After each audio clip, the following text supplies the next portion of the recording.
My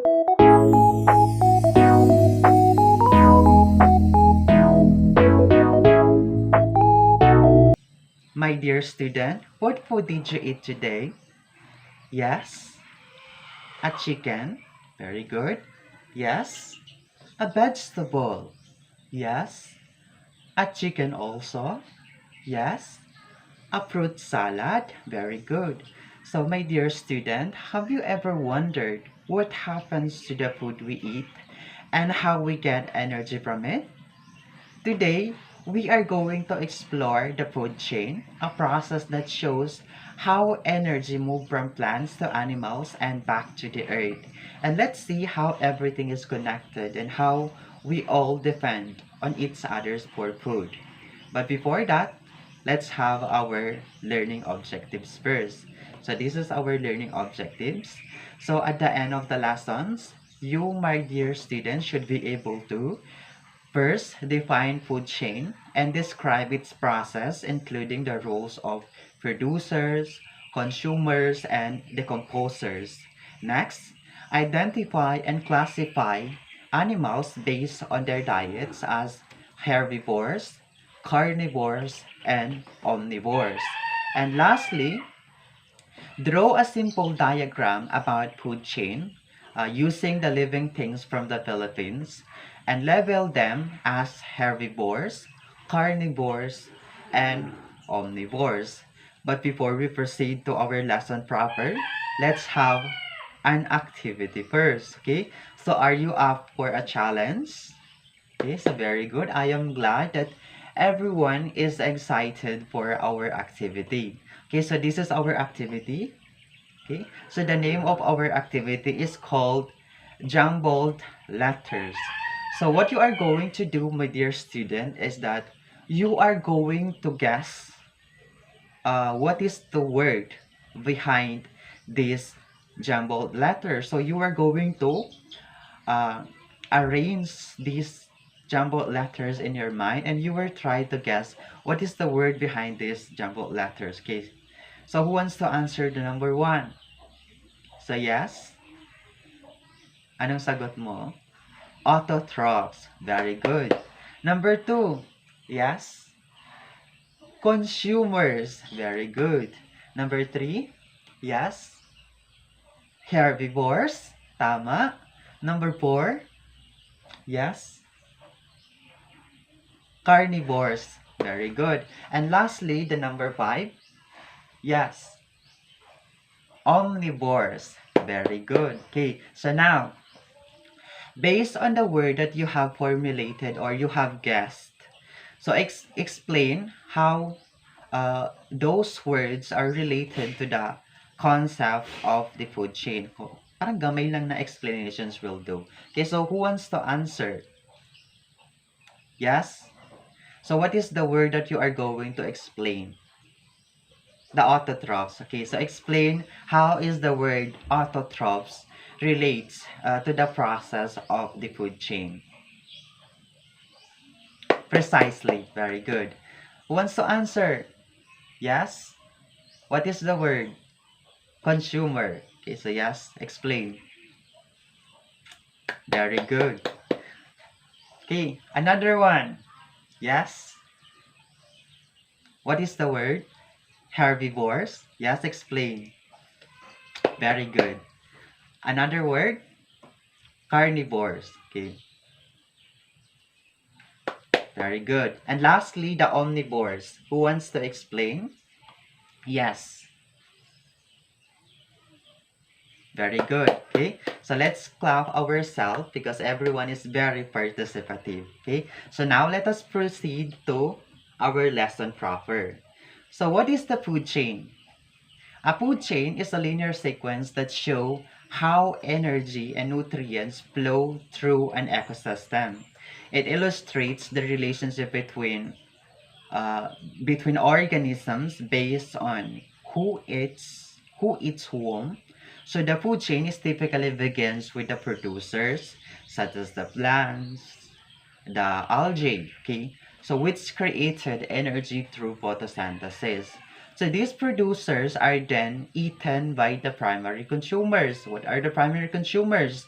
Those are the herbivores. Okay, so yung mga animals na kumakain ng plants. Okay, so ano ba yung mga animals na yon?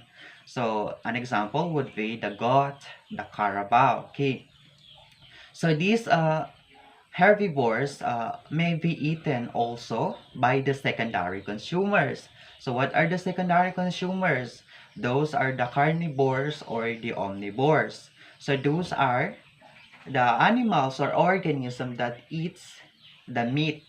Kumakain sila ng karne or kumakain sila ng plants and also the meat. Okay? So at each step of the food chain, energy is transferred, but only a portion of energy, which is around 10% of the energy, is passed to the next level. Okay, so at the end of the food chain, a decomposers like the fungi and bacteria breaks down the organisms and returns to the soil, completing the process of the food chain. Okay, so for you to understand the process of the food chain, I have here an illustration of the food chain. Okay, so this is the illustration. Okay, so as you can see from the illustration, we have here a different organisms. Okay, so ano yung nakikita nyo? Okay, iba't ibang organisms, right? Okay, so we will explain the role of each organisms in the food chain. So, saan nyo gusto mag-start? Okay, so of course, we will begin. And ano tong nakikita nyo sa taas? It is the sun, right? Okay, so the sun. Okay, so what do you think is the role of the sun in the process of the food chain? Yes? Very good. Okay, solar energy. Okay, so the primary role of the sun is the source of energy for most ecosystems. So solar energy is absorbed by the producers such as the plants and the algae, which is used to fuel for photosynthesis. So, but we will not explain the process of photosynthesis because it is very complex and nakafocus lang kita sa process of the food chain. Okay, so during this process, plants convert sunlight into chemical energy, which is stored as the glucose. So this energy forms the foundation of the food chains, providing the necessary fuel for all organisms in the process of the food chains. So without this, no, the solar energy from the sun, the entire ecosystem or the entire organisms in the food chains would lack a source of sustenance. Okay, so hindi mabubuhay ang other organisms dito sa food chain. Very good. So next, we have the primary producers. So what is the organisms in the primary producers? Ano nakikita ninyo? Yes, it is a plants. Okay, so what is the role of plants in the food chain?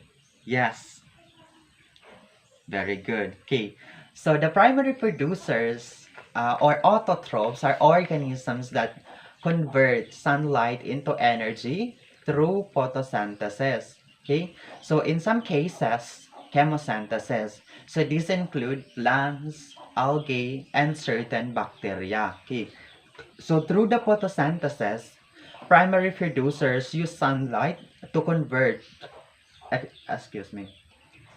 carbon dioxide and water into glucose and oxygens. So the energy is stored in this glucose is transferred to the herbivores that feed on them. Okay, so the primary producers are the base of the food chain, supplying the energy to all higher levels in the food chain. Kasi nga, no, siya yung nagbibigay ng energy into other organisms na belong dito sa food chain. Okay, so without these plants, anong mangyayari sa other organisms in the food chain?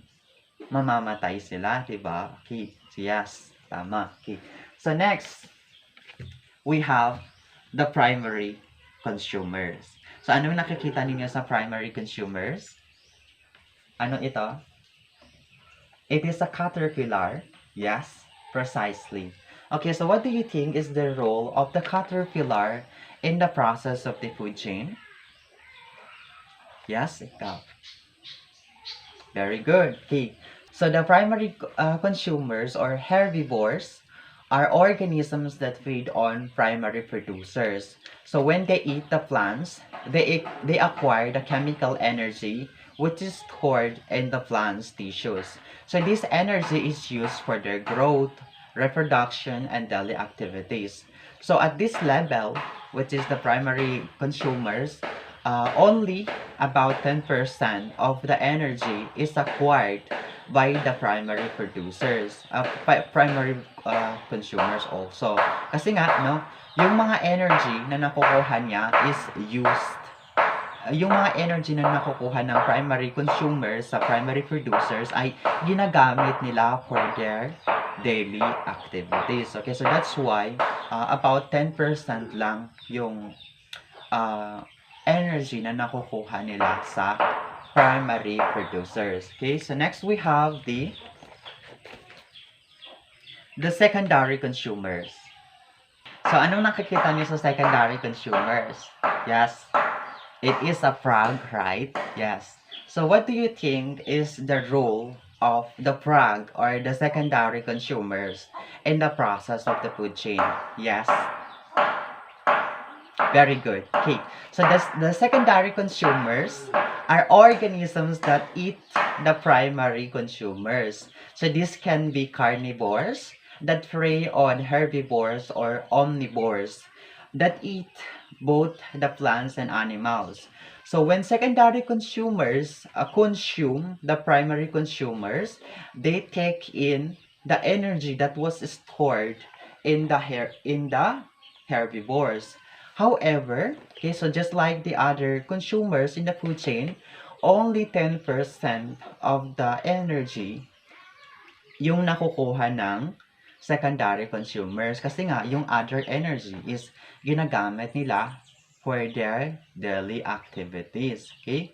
So, this transfer of energy continues upward in the food chain. Okay, so next we have the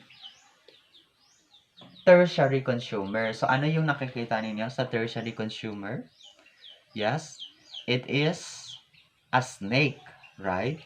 Okay, so what do you think is the role of the snake in the process of the food chain? Yes. Very good. Okay, so the tertiary consumers are the predators that eats the secondary consumers.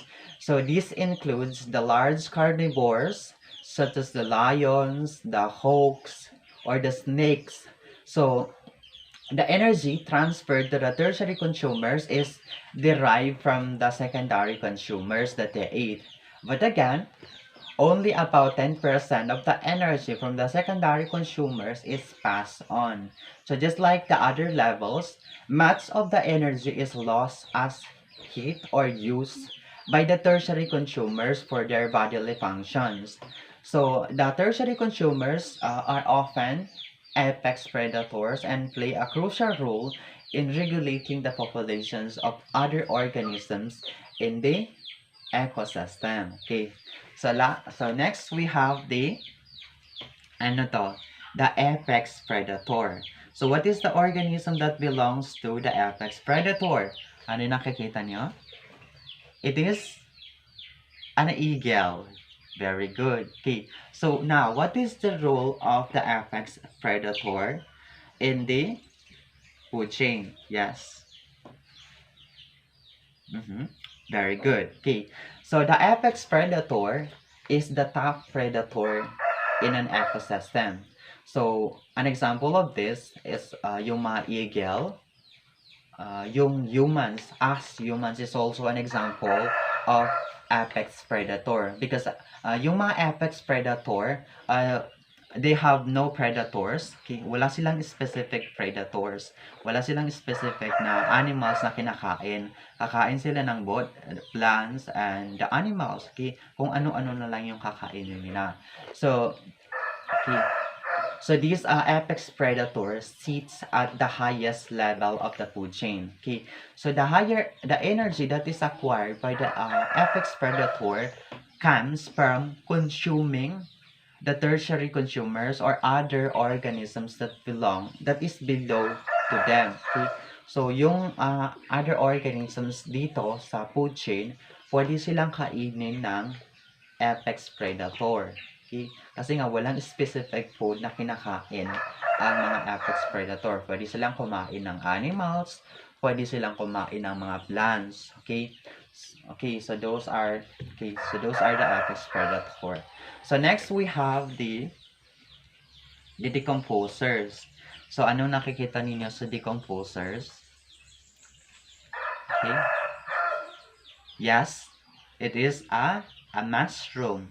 Ito yung kinakain natin, di ba? A mushroom. So what do you think is the role of decomposers in the process of the food chain? Yes? Ikaw? Very good. Okay. So they break down the dead. Okay, yes. They break down. They eat the dead organic matters or the dead animals. Very good. Okay. So the decomposers, just like the fungi, bacteria, and detrivores, like earthworms, break down dead organisms and organic matter.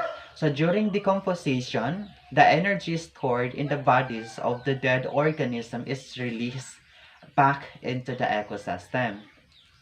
So while the decomposer do not directly contribute to the food chain in the same way as the consumers do, they recycle the nutrients just like the carbon, the nitrogen, and phosphorus, which is galing siya doon sa mga organisms na namatay. Okay.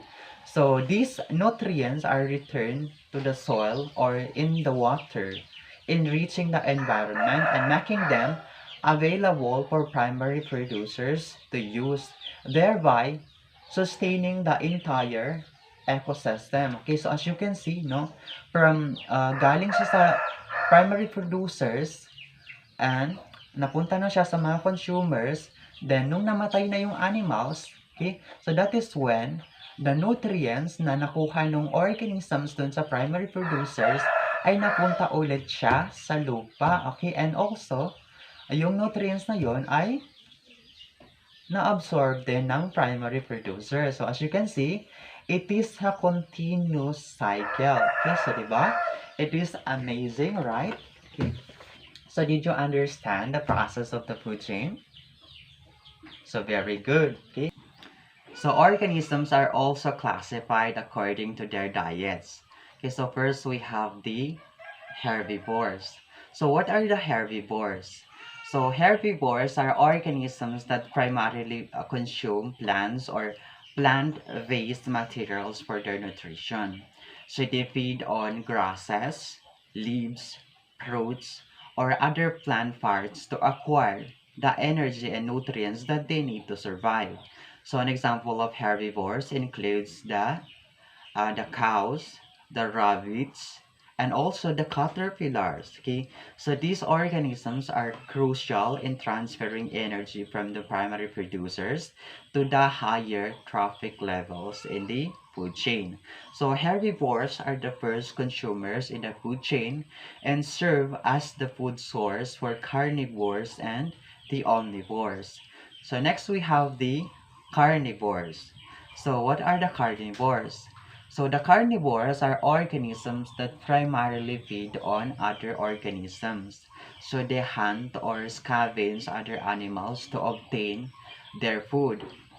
Okay, so these carnivores often playing the role of secondary, tertiary, or the FX consumers in the food chain. Okay, so the carnivores have evolved various adaptations, such as they have a sharp teeth, they have claws to capture and consume their prey. So an example of a carnivores includes a lion, the wolves, and also the hawks. So carnivores help control the population of the herbivores and other animals. So they maintain the ecological balance of the ecosystem. Okay, so next we have the omnivores. So what are the omnivores?